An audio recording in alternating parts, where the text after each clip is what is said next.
यात्रा की शुरुआत नहीं की थी। बिहार में बदलाव के लिए, बिहार में सुधार के संकल्प की शुरुआत इसी आश्रम से, इसी परिसर से हुआ था और आज उसका एक चरण पूरा हो रहा है। करीब 3 वर्ष उस बात को हो गए और 3 वर्ष में जो कुछ भी हो सका है, प्रयास किया है कि ईमानदारी से, शुद्धता से, जिस ईमानदारी और शुद्धता की बात करके इस आश्रम से इस अभियान की शुरुआत की गई थी, उस ईमानदारी और शुद्धता को बनाए रखने का पूरा प्रयास किया है और यकीन है कि बिहार की जनता इस बात को देखेगी, समझेगी और आने वाले समय में अपने बच्चों के लिए, अपने इस राज्य के लिए, अपने समाज के लिए जाति, धर्म, पैसे के लालच से ऊपर उठकर लोग अपने बच्चों के बेहतरी के लिए, उनके भविष्य के लिए, अच्छा समाज का निर्माण के लिए लोग उस तरीके से वोट देंगे। बस यही कहना चाहते हैं। प्रधान जी, क्या फीडबैक है पूरे प्रदेश से आपके पास? फीडबैक मेरे भाई तो किसी के पास नहीं है। फीडबैक तो जो आप लोग दे रहे हैं, जो इलेक्शन कमीशन दे रहा है, वो सब लोग सुन रहा है कि बिहार में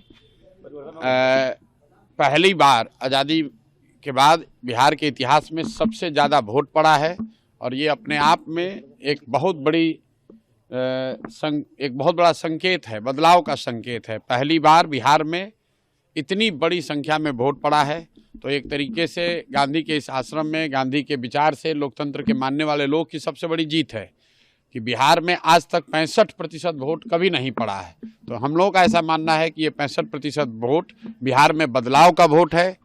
14 तारीख से बिहार में एक नई व्यवस्था बनाने के लिए वोट है। ये वोट इस बात के लिए है कि बिहार में भी अब बच्चों के लिए पढ़ाई और रोजगार हो, बिहार के बच्चों को भी आगे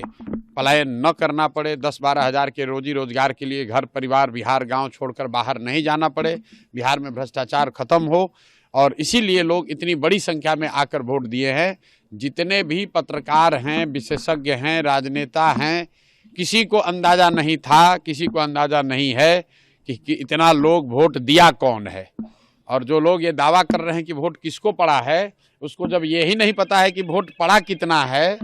उस दिन 3 बजे तक, 4 बजे तक, जब तक इलेक्शन कमीशन ने डेटा नहीं जारी किया है, चुनाव के प्रतिशत के आंकड़े जारी नहीं किए, तब तक लोगों को ये भी नहीं पता था कि वोट कितना पड़ रहा है। लेकिन लोग टीवी पर, यूट्यूब पर आकर बड़े बड़े बयान दे रहे हैं कि वोट किसको पड़ रहा है। भाई, जब तुम्हें यही नहीं पता है कि कितने लोग वोट दे रहे हैं तो ये कैसे पता चल रहा है कि वो व्यक्ति किसको वोट दे रहा है। इसलिए ये लोकतंत्र का पर्व है चुनाव।